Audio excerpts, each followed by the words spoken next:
असलामुअलैकुम cooking with Nazia मजीद जी आया नू my YouTube family. अज ले आई हाँ मैं थोड़े वास्ते पीज़ा डो की आसान जी रेसिपी जी बड़ी चंगी तो बड़ी सोहनी पीज़ा डो बन के तैयार होगी।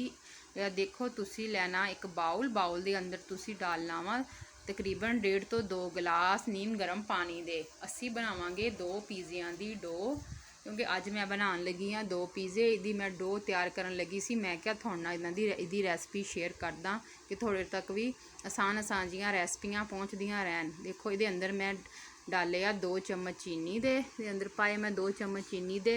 नीम गर्म मैं पानी लिया, इनू चंगी तरह चीनी नू मैं मिक्स कर लवांगी, घोल लवांगी, मिक्स कर लवांगी इस पानी दे विच। इहदे अंदर हुण जी मैं पानी तकरीबन ईस्ट पावांगे। हुण असीं इहदे अंदर ईस्ट तुसी बाज़ारों लै लो, किसी भी शॉप तो तुसी जाके कोई तुहानूं अच्छी जी ईस्ट मिल जूगी। तुसी इहदे अंदर ओह पूरा पैकेट ईस्ट दा पा देना वा। जे तुसी 2 पीज़ियां दी डो दे 2 चम्मच ही निकलणगे, ज़्यादा नहीं निकलणगे। अगर तुसी 1 पीज़े दी डो बनानी है तो 1 चम्मच ही पाइयो, फिर 1 गिलास पानी दा पाइयो। तो मैं तकरीबन 3 तो 4 कप मैदे दे लए आ 2 पीज़ियां दी डो तैयार करन वास्ते। वो मैं छान के रखे होए आ। मैं तुहानूं दिखाऊंगी ये अंदर ऐड करके कि किद्दां मैं मैदा ऐड किया। पहले तुसी पहली फस्ट इहदी स्टैप समझ लो, पहला तरीका समझ लो, पहला तरीका इहदा समझ लो। इनू हुण असी दा मिक्स करके साड़ी जदों साड़ा ईस्ट आ पानी दे अंदर फुल जूगा फिर साड़ी अच्छी जी डो तैयार होगी। थोनू पता चल जूगा अगर थोड़ा ईस्ट फुलिया तो थोड़ी डो चंगी तैयार होगी। अगर थोड़ा ईस्ट ना फुलिया तो समझ लो थोड़ी डो चंगी तैयार कोई नहीं होनी, थोड़ा ईस्ट ही खराब आ। तुसी ईस्ट अपना फिर चेंज करो।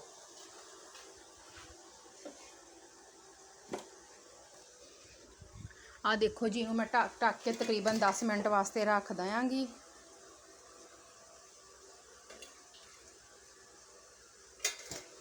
इन तकरीबन 10 मिनट वास्ते जी हुण असी 10 मिनट हो चुके हैं। हुण साड़ा देखो तुसी कितनी ज़बरदस्त साड़ी ईस्ट फुल चुकी आ। तुसी खुद चैक कर सकते हैं कि साड़ी ईस्ट कितनी सोहनी फुली आ देखो देख सकते हैं कितनी सोहनी ईस्ट फुल गई आ। ते हुण असी इहदे अंदर पाना वी जी 1 चम्मच नमक दा मैं ऐड किया वा। तकरीबन 1 चम्मच तुसी करना वा, 2 चम्मच कोई नहीं पाने, 1 चम्मच ही तुसी रखियो इहदे अंदर पाइयो।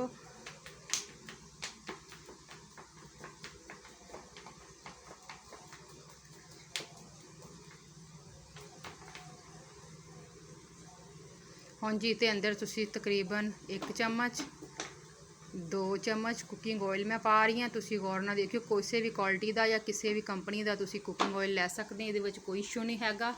तुसी जिद्दां तुहानूं चंगा आसानी नाल लभदे तुसी लै लो। तकरीबन 4 चम्मच मैं ये अंदर ऑयल दे पाए, इन्हूं मैं चंगी तरह घोल लवांगी, मिक्स कर लवांगी। हुण ये अंदर मैं तकरीबन 4 कप मैदे दे छान के रखे हुए इसे चंगे तरीके ना वो मैं ये अंदर ऐड करांगी। इन्नी आसानी ना थोड़ी मज़ेदार जी डो तैयार होगी, आसानी दे नाल इन्नी ज़बरदस्त कि तुसीं सोच भी नहीं सकोगे। इन्नी ज़बरदस्त डो कि पिज़्ज़ा बड़ा प्यारा बनेगा। थोड़ा पिज़्ज़े की भी रेसिपी मैं थोड़े नाल पहले शेयर की है, लेकिन हुण मैं पंजाबी च बनान लग पई हाँ, फिर दोबारा शेयर जरूर करांगी। तो चीज़ दी भी मैं चीज़ भी घर ही बनाई आ, ते यानी कि पिज़्ज़ा भी मैं घर ही बनानी। हुण मैं डो तैयार करनी है, मैं कदे बाज़ारों पिज़्ज़ा लैनी नहीं कि मैं अपने बच्चों को हमेशा घर ही पिज़्ज़ा बना के दिंदी हाँ। तो बड़ा ज़बरदस्त ते सोहना पिज़्ज़ा बनता वा। हुण मैदे नूं असीं चंगे तरीके नाल इहदे अंदर असीं मिक्स कर लवांगे। इहदा चंगे तरीके नाल इहदे अंदर असीं इहनूं मिक्स कर लांगे। पहले चम्मच नाल तुसीं मिक्स कर लो, फिर सैट कोई नहीं आना, फिर तुसीं हत्थ नाल इहनूं चंगी तरह मलना वा।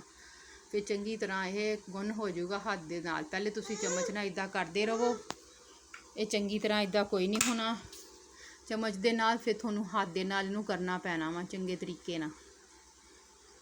फिर इन्ना सोहना इहदी डो बन के तैयार हो जूगी, तुसीं सोच भी नहीं सकते कि इन्नी ज़बर डो असीं घर खुद तैयार कर ली है, वो भी इन्ने आसान तरीके दे नाल।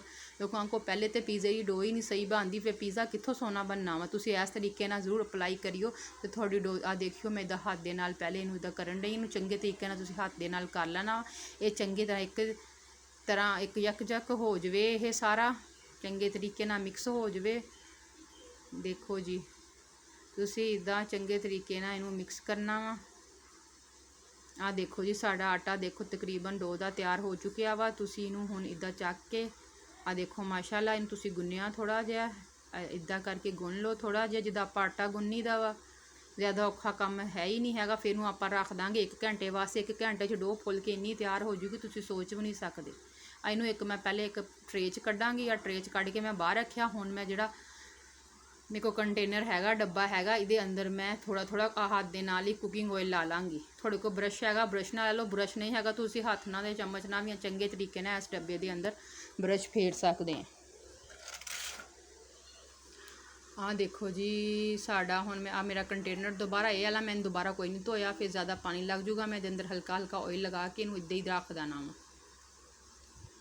ਜ਼ਿਆਦਾ ਔਖੀਆਂ ਜੀਆਂ ਨਹੀਂ, ਆਸਾਨ ਜੀਆਂ ਮੇਰੀਆਂ ਰੈਸਪੀਆਂ ਹੁੰਦੀਆਂ। ਮੈਂ ਕਿ ਤੁਹਾਨੂੰ ਆਸਾਨੀ ਨਾਲ ਸਮਝ ਆ ਜਾਣ, ਅਤੇ ਮੇਰੇ YouTube ਫੈਮਿਲੀ ਮੈਨੂੰ ਦੇਖਣ ਵਾਲੇ ਚੰਗੀ ਤਰ੍ਹਾਂ ਆਸਾਨੀ ਨਾਲ ਰੈਸਪੀਆਂ ਬਣਾ ਸਕਣ। ਦੇਖੋ ਹਲਕਾ ਜਿਹਾ ਆਇਲ ਲਗਾ ਕੇ ਮੈਂ ਹੱਥ ਨਾਲ ਇਹਦੇ ਅੰਦਰ ਰੱਖਤਾ ਵਾ। ਦੇਖਿਓ ਤੁਹਾਡੀ ਡੋ ਕਿੰਨੀ ਸੋਹਣੀ ਫੁੱਲ ਕੇ ਤਿਆਰ ਹੋਊਗੀ। ਤੁਸੀਂ ਦੇਖੋਗੇ ਤਾਂ ਦੇਖਦੀ ਰਹਿ ਜਾਊਗਾ। ਆਪਾਂ 1 ਘੰਟੇ ਦਾ ਇਹਨੂੰ ਸਟੇ ਦੇਣਾ ਵਾ। ਪਹਿਲੇ ਤੁਸੀਂ ਡੋ ਗੁੰਨ ਕੇ ਰੱਖ ਦਿਆ ਕਰੋ ਪੀਜ਼ਾ ਬਣਾਉਣ ਲਈ। ਆਹ ਦੇਖੋ ਤੁਸੀਂ ਦੇਖ ਸਕਦੇ ਆ ਕਿੰਨੀ ਕੁ ਮੈਂ ਰੱਖੀ ਸੀ, ਅੱਧਾ ਬਾਉਲ ਵੀ ਨਹੀਂ ਸੀ। ਹੁਣ ਫੁੱਲ ਕੇ ਦੇਖੋ ਮਾਸ਼ਾਅੱਲਾ ਕਿੰਨੀ ਸੋਹਣੀ ਹੋ ਗਈ ਆ। ਦੇਖ ਸਕਦੇ ਆ ਤੁਸੀਂ, ਸਾਡੀ ਡੋ ਚੈੱਕ ਕਰ ਸਕਦੇ ਆ, ਕੋਈ ਦੇ ਵਿੱਚ ਨਹੀਂ, ਕਿੰਨੀ ਆਸਾਨੀ ਨਾਲ ਸੋਹਣੀ ਜੀ ਡੋ ਤਿਆਰ ਹੋ ਗਈ ਆ। ਇਹ ਪੀਜ਼ੇ ਦੀ ਡੋ ਤੁਹਾਨੂੰ ਰੈਸਪੀ ਮੈਂ ਸ਼ੇਅਰ ਕੀਤੀ, ਇੱਦਾਂ ਹੀ ਡੋ ਤੁਸੀਂ ਤਿਆਰ ਕਰਨੀ ਆ ਪੀਜ਼ੇ ਵਾਸਤੇ। ਪਸੰਦ ਆਏ ਤਾਂ ਲਾਈਕ ਕਰਿਓ। ਅੱਲਾ ਹਾਫਿਜ਼।